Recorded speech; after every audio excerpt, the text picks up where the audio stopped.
Hello, I am Harpreet Singh, biology teacher. और आज हम डिस्कस करने जा रहे हैं एक किट के बारे में, and that kit is the higher secondary biology lab kit. यानी कि एक ऐसी किट जो हायर सेकेंडरी 11th और 12th क्लास के बायोलॉजी से कंसर्न है।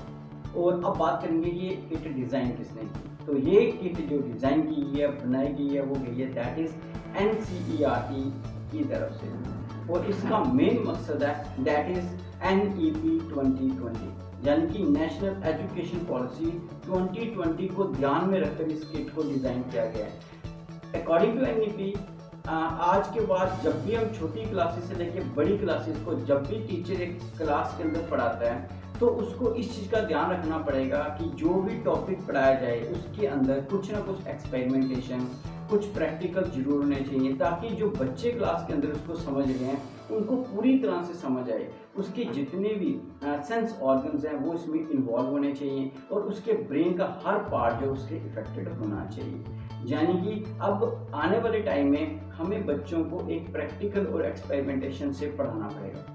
अब बात आती है कि अगर हम एक्सपेरिमेंट से पढ़ा रहे हैं और हर एक टॉपिक से वो पढ़ा रहे हैं तो क्या टीचर के पास इतना टाइम होगा कि इस 40 मिनट में वो बच्चों को पढ़ाए भी और एक्सपेरिमेंट भी कराए। तो इसके लिए ही NCERT ने एक किट को तैयार किया गया जिसका नाम रखा गया दैट इज माइक्रो लैब। तो माइक्रो लैब इसलिए बोला गया क्योंकि ये छोटी सी एक लेबोरेटरी है जिसके अंदर कम से कम 100+ एक्सपेरिमेंट्स प्रैक्टिकल जो हम करवा सकते हैं 11th और 12th के। यानी कि अब कोई भी ऐसा टॉपिक नहीं होगा जो हम इस माइक्रो लैब की मदद से ना करवा सकें। तो कितना अच्छा होगा कि एक टीचर जो है उसको एक छोटे से बॉक्स के अंदर ही सभी एक्सपेरिमेंट को करवाने के लिए मटेरियल दिया गया। तो एक ऐसी किट जो हर एक एक्सपेरिमेंट को करवाएगी 11th और 12th की बायोलॉजी को, और एक छोटी सी पोर्टेबल किट है।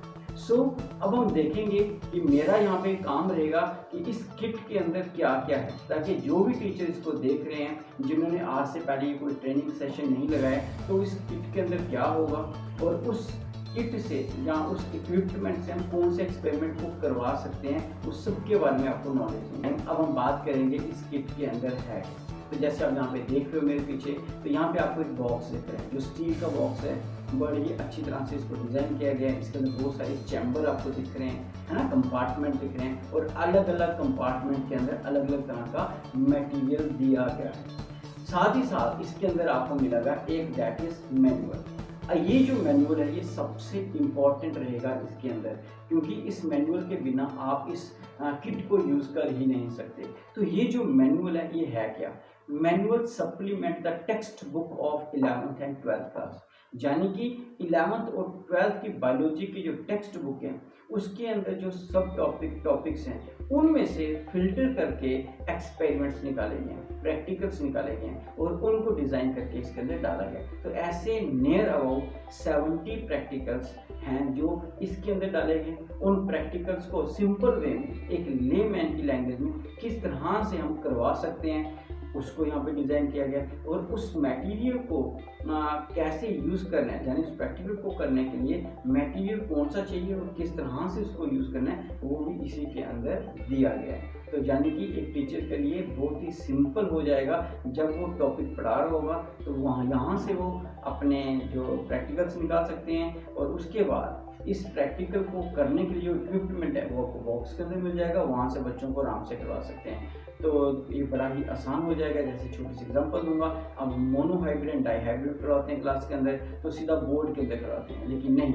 अब हमारे पास यहाँ पे ऐसे बीड्स होंगे जिसकी मदद से हम क्या करवा सकते हैं, बच्चों को monohybrid, dihybrid, that is law of dominance, law of independent assortment, law of segregation, सब कुछ प्रैक्टिकली अपने वहाँ पे करवा सकते हैं। तो ये एग्जांपल मैंने एक दिया है, ऐसे बहुत सारे एग्जांपल्स हैं जिनको हम प्रूव कर सकते हैं with the help of this kit. या आप बोल सकते हैं हम प्रूव कर सकते हैं इन इक्विपमेंट के द्वारा, इन जो हमारे पास एक्सपेरिमेंटल टूल्स दिए गए उनके द्वारा। तो अब हम बिना टाइम वेस्ट किए जो हमारे यहाँ पे मटेरियल्स होंगे उनको एक एक मटेरियल को देखेंगे। मैं यहाँ पे एक्सपेरिमेंट तो नहीं करवा सकता, लेकिन हाँ वो जो इक्विपमेंट है किस एक्सपेरिमेंट में यूज़ होगा वो आपको जरूर बताएंगे, ताकि जब भी आप ऐसा इक्विपमेंट देखो तो आपको उसी टाइम दिमाग में आए हम इससे ये एक्सपेरिमेंट कर सकते हैं। और हो सकता है आप उस ऑपरेटर्स को किसी और एक्सपेरिमेंट में यूज कर सकते हैं। ओके, अब हम बात करेंगे कि इक्विपमेंट, अपरेटस या फिर स्लाइड्स जो हमारे यहाँ पे मैनुअल्स के अंदर है। तो इस मैनुअल्स में आपको देख के बताता जाऊंगा कि हमारे पास मैनुअल में क्या क्या है, first page to the last page. साथ ही साथ ताकि आपको किसी भी तरह की प्रॉब्लम हो, यहाँ पे उस मैनुअल में जो लिखा है, जो ऑपरेटर्स होगा उस ऑपरेटर्स की यहाँ पे आपको पिक्चर भी मिल जाएगी। तो सबसे पहले बात करेंगे कि विजुअल एड्स। तो विजुअल एड के अंदर कौन कौन से एड आएंगे। विजुअल का मीनिंग होता है जिसको बच्चा जो देख के ही समझ जाएगा।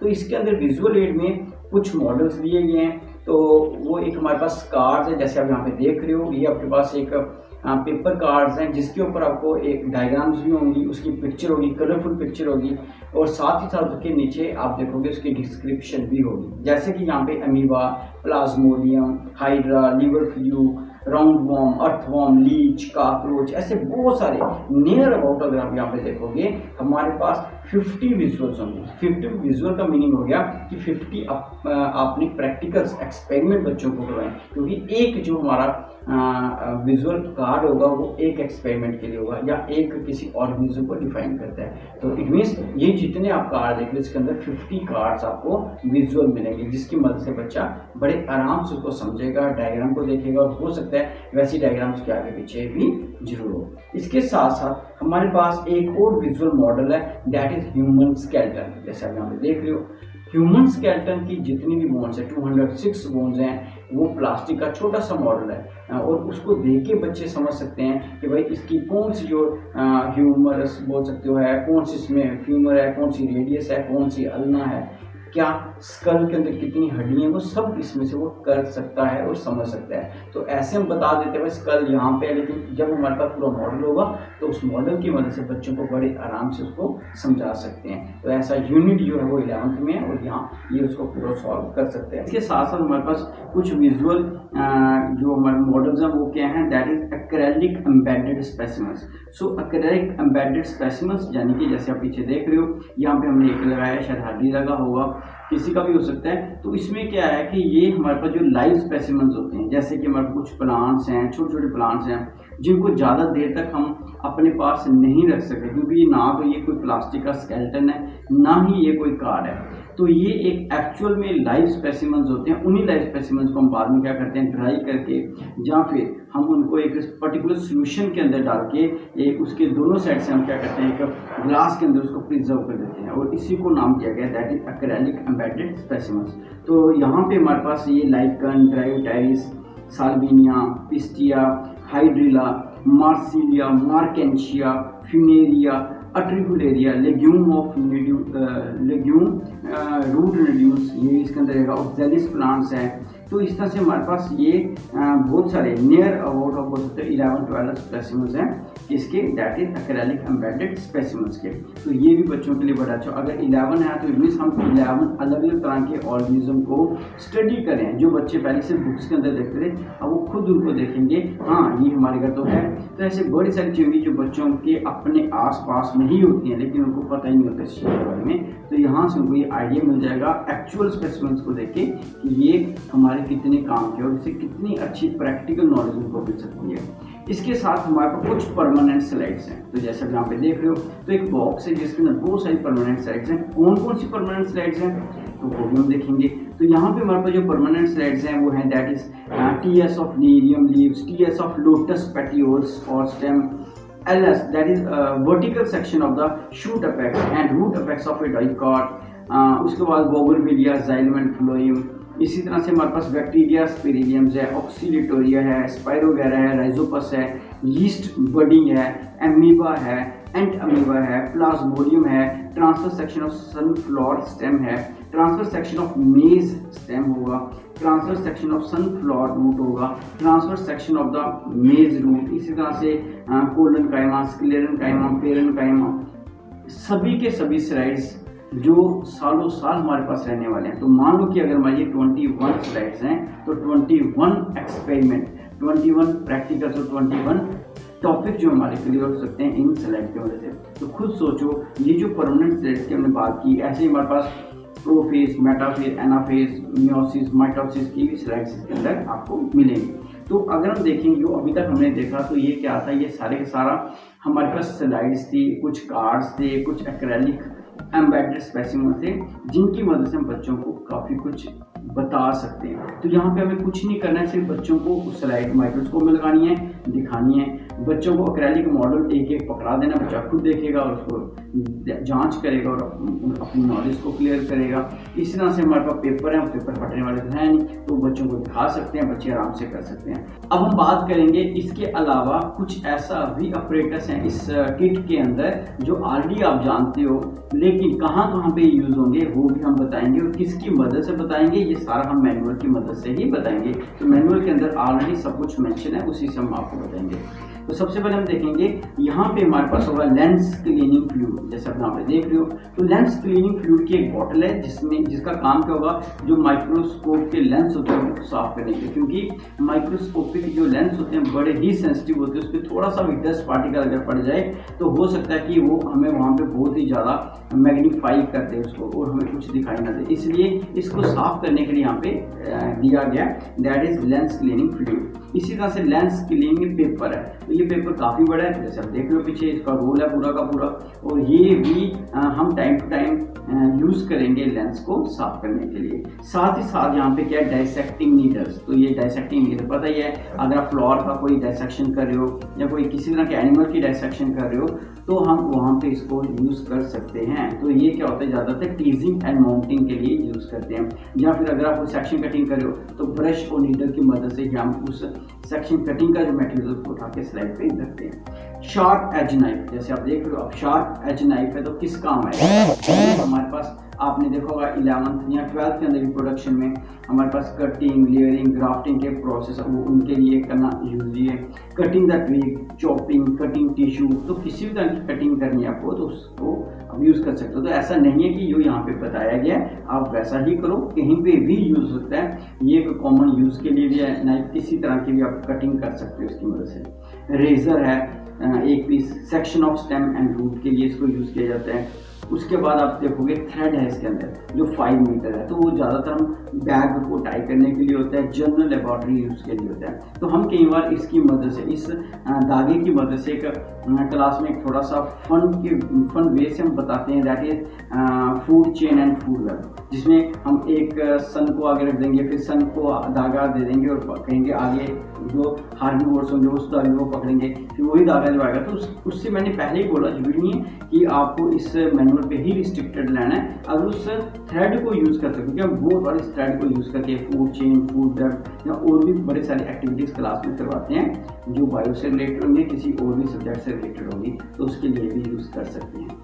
नेक्स्ट आगे हमारे पास यहाँ पे देखोगे ब्रश, यहाँ पे ब्रश भी हैं, 3 पीसेज हैं यहाँ पे। और ब्रश का काम क्या होता है ज़्यादातर, दैट इज हम ब्रश को करते हैं इमेस्कुलेशन के लिए। जब आपकी emasculation means removal of male part from the floor, तो उसके लिए हम यूज़ करते हैं, तो वहाँ से उस ब्रश से ही हम उसको निकालेंगे काटने के बाद। जब फिर हम स्लाइड प्रिपरेशन के लिए, जब आप किसी सेक्शन कटिंग करते हो, चाहे वो आप रूट की करते हो, शूट की करते हो, तो वो 1 सेल थिक सेक्शन होता है जिसको आप किसी और ऑपरेटर से नहीं उठा सकते, तब आप उसी ब्रश की मदद से आप उसको वहाँ पे स्लाइड कर देते हैं, उसके लिए यूज़ कर सकते हो। और इसके अलावा कहीं और भी यूज़ कर सकते हो जनरल लेबॉर्ट्री यूज़ के लिए।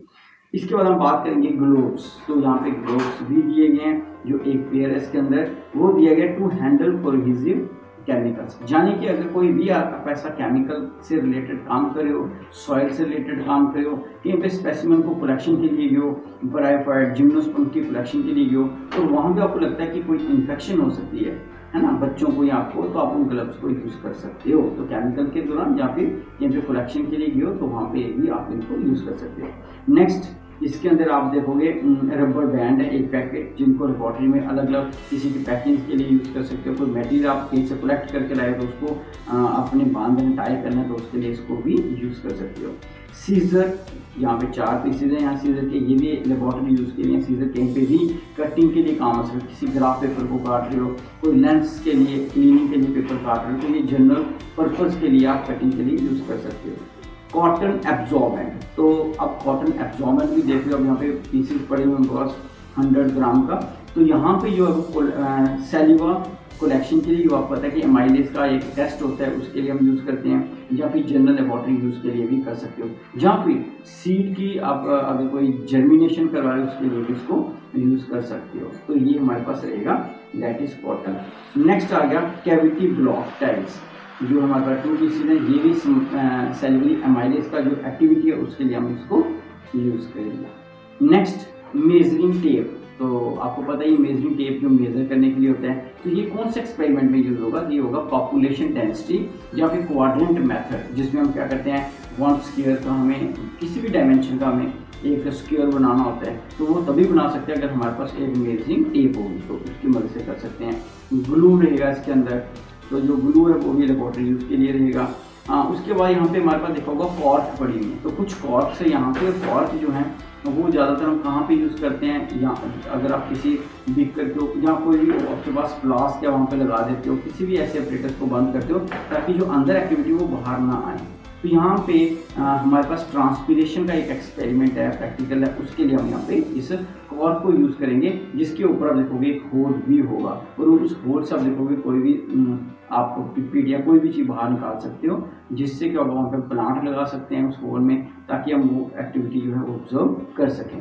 सो इसके अलावा यहाँ पे हमारे पास ब्लैक पेपर का शीट रहेगा एक, जो पेपर क्रोमेटोग्राफी में यूज़ होगा, या फिर जनरल लेबोरेटरी आप यूज़ कर सकते हो। फोटोसिंथेसिस की एक्टिविटी देख सकते हो, कम हो रही है, ज़्यादा हो रही है, तो ऐसे कोई भी एक्सपेरिमेंट जो है वहाँ पे यहाँ पे ब्लैक पेपर की जरूरत है, वहाँ पे इनको यूज़ कर सकते हो।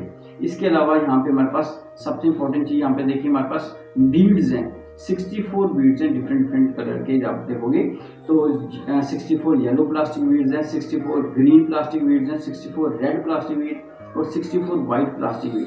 तो ये बीड किस काम आएंगे, जैसे आप यहाँ पे देख लो, तो ये बीड जो हैं ये आप यूज़ करोगे, मैंने फिर बोला कि एक के लिए नहीं, कहीं पे भी यूज़ कर सकते हो, आपका अपना ब्रेन है कैसे यूज़ करोगे, लेकिन ज़्यादातर जो यहाँ पे दिया गया वो हमारा दिया, that is law of inheritance के लिए, Mendel's law of inheritance, Mendel's law of, जैसे law of dominance, law of segregation, law of independent assortment, इन सभी प्रैक्टिकल्स के लिए हम इसको यूज़ करेंगे। अब देखोगे कितना अच्छा रिजल्ट आएगा।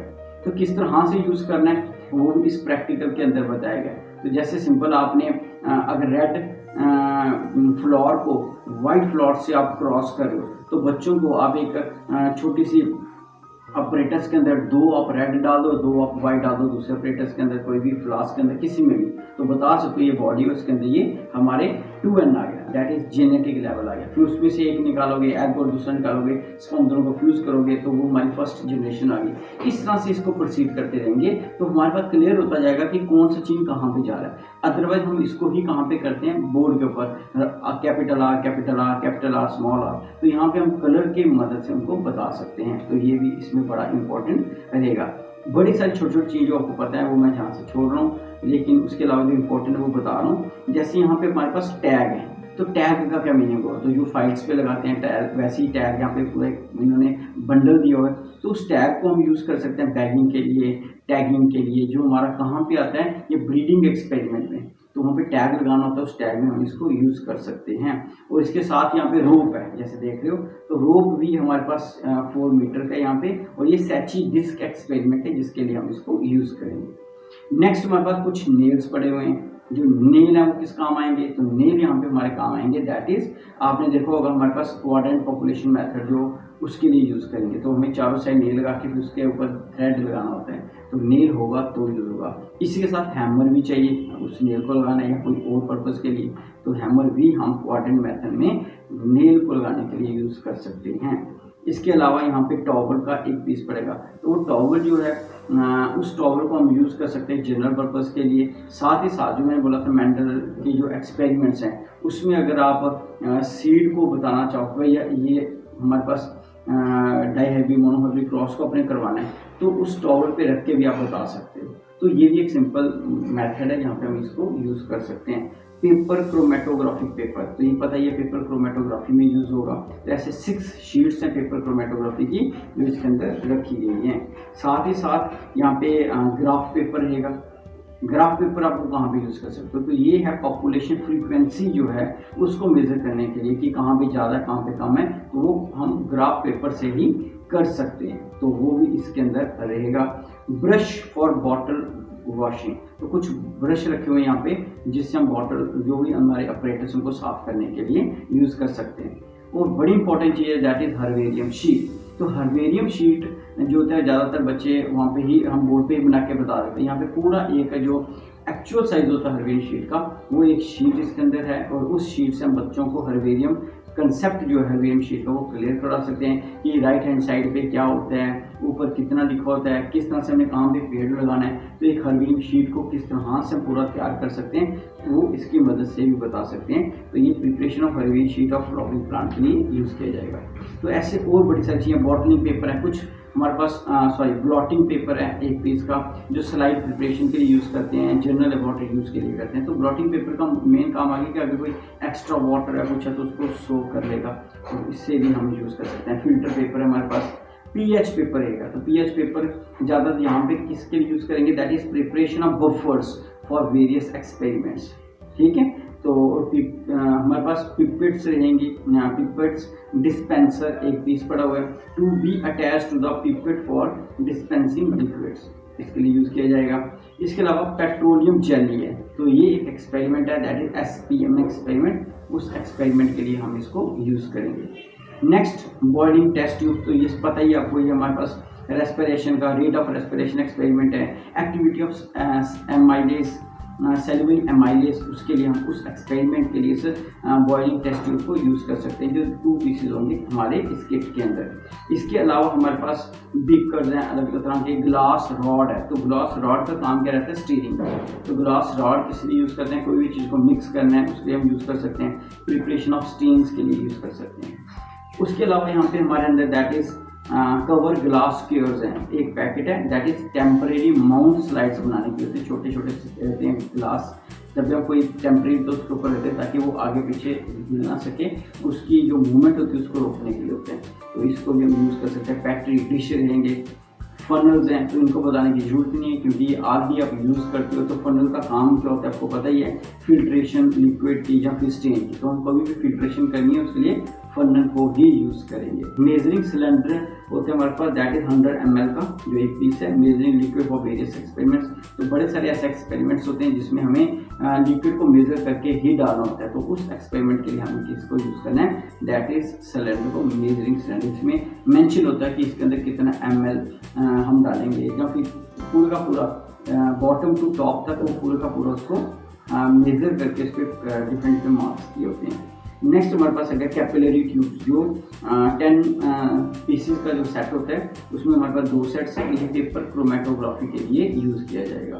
तो इतना ही था हमारे पास, और मेन चीज़ यही थी हमारे पास जो अभी तक हमने डिस्कस किया।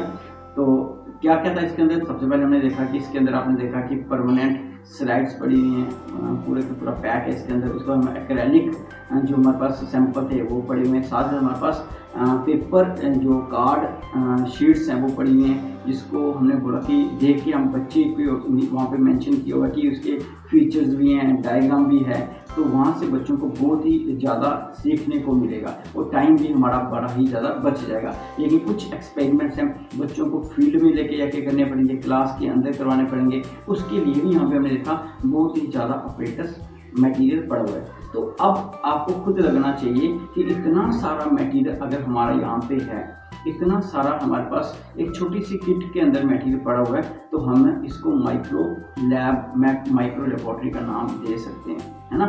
और साथ ही साथ हमें अब इन एक्सपेरिमेंट्स को बच्चों तक पहुंचाना है, तभी हमारा जो NCERT का मैंने अभी बोला था नेशनल एजुकेशन पॉलिसी 2020 जो है, जो ये लेके चलें वो पूरा हो सकता है।